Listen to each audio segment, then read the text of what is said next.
Tav Kuf Mem Gimel Amud Beis Perek Chavis. Zok the Mishnah Chavis and Nishbra. If there was a barrel of wine that broke and the wine is spilling out, Matzilim Menu Mozon Sholish Sutis. You're allowed to save enough wine for 3 sudas of Shabbos. You can't save more than that. Chazal were concerned that if a person is allowed to save more than that, he might be bohol, he might now come carry it into the Rishus Harabim, he might, other Mepharshim say, fix the barrel. So he is only allowed to save a minimal amount, and that is what he needs for the 3 meals for Shabbos. Shabbos Shalmi says that therefore, if this occurred at some point during the Shabbos where he already had 1 or 2 of his meals, then he's only allowed to save less, only what is needed for the remainder of the Shabbos. It's not absolute 3 meals he holds, it's what is needed for the Shabbos. So he's only allowed to save a minimal amount, but it can tell other people, go and save what you need for the Shabbos. You can also save some of this wine. Mepharshim say, the Rishonim say that this is only talking where the break in the barrel is such that the wine is spilling out, and there's a concern that he'll be bohol and he'll be rushing to save the wine. But if it's a small crack and it's only dripping out, where there isn't that concern, and he's not in a panic to save the wine because it's not all going to waste, then we don't have this concern and we don't have this limitation. So he's allowed to save the wine, but provided that he doesn't use a sponge to soak up the wine. If he uses a sponge, it's also. So Rashi explains that if he uses a sponge, we're afraid that he'll come and squeeze it into a container. And squeezing out the liquid is an isser, of Mefarek told the Dash. So we're afraid that by squeezing it out, that if he uses a sponge to collect the wine, he'll come to squeeze it out. Taisus learns differently. Taisus learns that it's an uvda dechol, meaning even if the sponge has a beis achiza, which we learned previously that if there's a beis achiza, you were allowed to wipe off a table with that type of a sponge, but over here it's still also because of uvda dechol. You can't squeeze fruit to extract the liquid. So we were just talking about squeezing out, that it's a mefarek told of the dash. You can't squeeze fruit to squeeze out the liquid. You're extracting the liquid from the oichel. That is a told of dash. It's like threshing, and therefore it is also. But if it flowed out on its own, then it is nevertheless, it nevertheless is also, because even though you didn't squeeze it out, it's also because midrabanan were afraid you'll come to squeeze it out. Rav Yehuda says, but Rav Yehuda says he qualifies it. He says if the fruit that you had was there to be used, it was put away for to eat, not for the juice. The purpose of it was for eating. Then, if it's la'oichlin, ayetz mem mutter. The juice that flows out of it is mutter, because we're not afraid that he's going to come to squeeze it out, because that's not the purpose that he stored the fruit for. But if he put it away for the juice, he wanted to squeeze it out, and he wanted the juice from it, then it is also, then he's minded that we're goyis midrabanan, because since his purpose is for the juice, we're afraid that he'll come to squeeze it out. If you have a honeycomb that was chopped up from before Shabbos, the honey is oozing out from it, is dripping out from it, then hayetzimim is asurim. It's also. But Rabbi Elazar matir. Elazar says it's mutter because once you chop off the honeycomb, it flows out on its own. It's not the derech to squeeze it out. So we're not concerned that you're going to come to squeeze it out. Nevertheless, the Chacham Maser is because you might, if this is mutter, you might come to use it and now chop up and honeycomb to begin with. Tana, the Gemara says, Lo yispag b'yayin. You shouldn't sponge up the wine. You shouldn't v'lo yitapech b'shena, and you should not there's oil that's spilled, you should not scoop it up with your hand. So here the Gemara says, because that is an uvda dechol. So this is a raya. It follows within Taisa's shita that what we mentioned in the Mishnah as well, v'vachlo yisbag, is talking about and the isser involved over here. The issue involved over here is uvda dechol, and not that he might come to squeeze it out per se. However, there are some that learn that the uvda dechol can mean uvda dechol. That means it's not the covet of Shabbos. It's a weekday activity. It could mean that it's also an uvda dechol that it could lead to a malacha. So, therefore, even if it would have a base achiza, even if it would have a handle where we're not concerned per se that he's going to come to squeeze, it's an uvda dechol. So perhaps the Pshat and Rashi is, why is it considered an uvda dechol? Because even though that in this case we're not concerned that he's going to squeeze as a handle, but it might lead to other cases where there's no handle and he'll come to squeeze it out. So it's under the category of uvda dechol. Ton Rabbanan is mazlo peres b'chaser. If fruit is scattered around in the chaser, malakin al yad, he can gather it up, pick it up a little bit of a time, v'oichal and eat them. But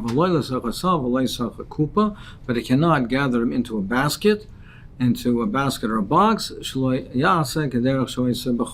So similarly over here, we say the issue is it's an uvda dechol. What is the uvda dechol over here? What is the issue over here involved in picking it up and putting it into the box? There's different explanations in the Rishonim.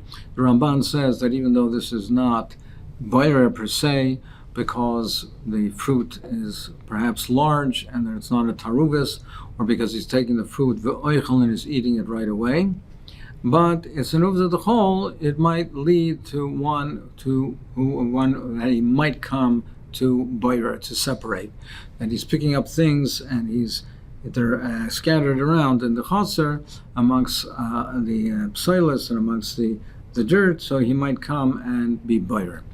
The Rambam says that the uvda dechol involved over here is ma'amer, that you can't gather up things. Over here, it has somewhat of appearance of gathering up fruit, and since he's gathering it up, it might come to lead to mima'amer, like gathering up the sheaves of the wheat in a field. The Agos Maimonides points out, though, that even though there is no ma'amer in the chotzer, but perhaps it could lead to be ma'amer in a field. Omer v'Yud Amar Shmuel. We had a machlokes in the Mishnah. The Mishnah said that ain't seichenes a peres l'haitzim and mashkim. It's also to squeeze out juice from peres, but v'miyatzam, if the juice flowed on its own. So the Tanakama said it's a sur. Rabbi Yehuda Omer, if he stored the fruit to eat them, not for the juice, so he really doesn't want the juice, we're not afraid that he's going to squeeze it, then the juice is mutter. Also.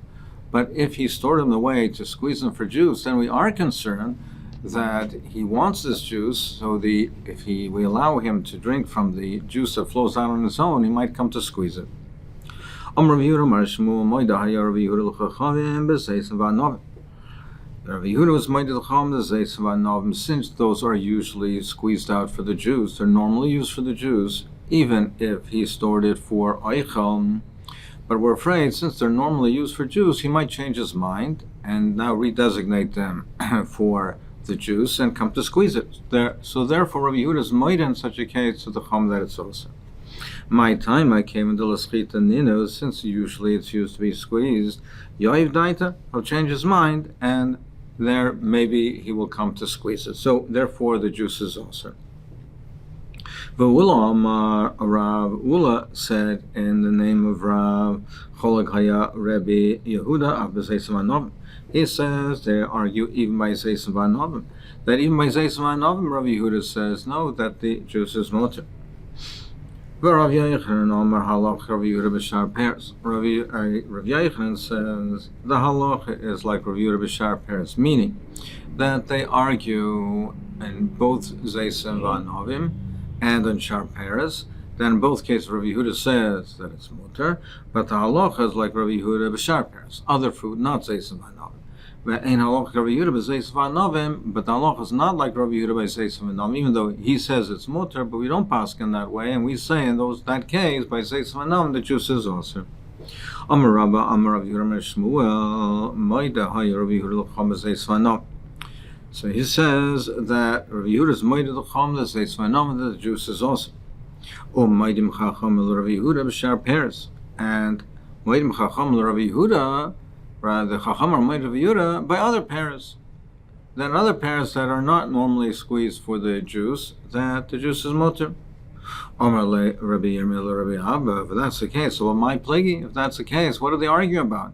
If they're both Maida to each other, and they're Maida to by Zeisim v'Anovim. If you're saying that Rav Yehuda is Maida to Chacham Zeisim v'Anovim and Chachamim by shar peres, so what are they arguing about? Omar le lechitz ishkach. If you look into it, examine it, look into it, delve into it, you'll find the answer. It's Masabra to say that the argument is on pomegranates and on berries, mulberries, strawberries, these types of fruit, which are not used predominantly for the juice. It's not like the same category as Zeisim v'Anovim, where the vast majority of it is for the juice. It's not like shar peres, which are the majority is it for achila. This is somewhere in the middle. This is commonly used for juice, but it's also commonly eaten. So that's where the machlek the sanya, like we learned in the Brisa, Zeisim shemash b'hem shemen. If you have olives, which oil was flowing from them. V'anovim shemash b'hem yain, or grapes, which the juice was flowing from them. Whether he sorted it away to eat, or for their juice, also the juice that flowed is also, because we're concerned, since it's used regularly for juice, he then will redirect his machshava and want it for the juice and come to squeeze it. But if you have the berries or the pomegranates where the juice was flowing from, if he stored it away for food, then the juice that flows is mutter. If his original intent for them was to eat them, not for the juice, then the juice is mutter. Lemashkim ulastam. But if his original intent was for the juice or stam, he did not have a particular intent, then hayais mem also div Rav Yehuda. That's what Rav Yehuda says. The Chum say it doesn't make a difference. It's bein loichlim, bein lamashkim, whatever his original intent was. Tusim. The juice that flows out is also. We are concerned it will come to squeeze it. Rashi points out an apparent difficulty. Why did he say that it's mistaber to say that they're arguing on Tusim R'mayim? That it's likely to say that they're arguing Tusim. The Brisa says clearly that they're arguing on Tusim R'mayim. We see clear cut that there's a machlekes on Tusim R'mayim. Rashi explains, yes, we see that they're Tusim R'mayim, they argue, but it's not clear that by other peres the Chachamim are Maida. Perhaps the Chachamim argue even by shar peres. Why does it mention Tusim R'mayim? To show you that Rav Yehuda is matir, to show you that Rav Yehuda is matir by Tusim R'mayim in Echnisan Lo Eichlen. But it's not clear cut to say that the Chachamim, that they argue on Tusim R'mayim, but it's not clear cut to say that they agree on the other peres. So that's why he said mistaber.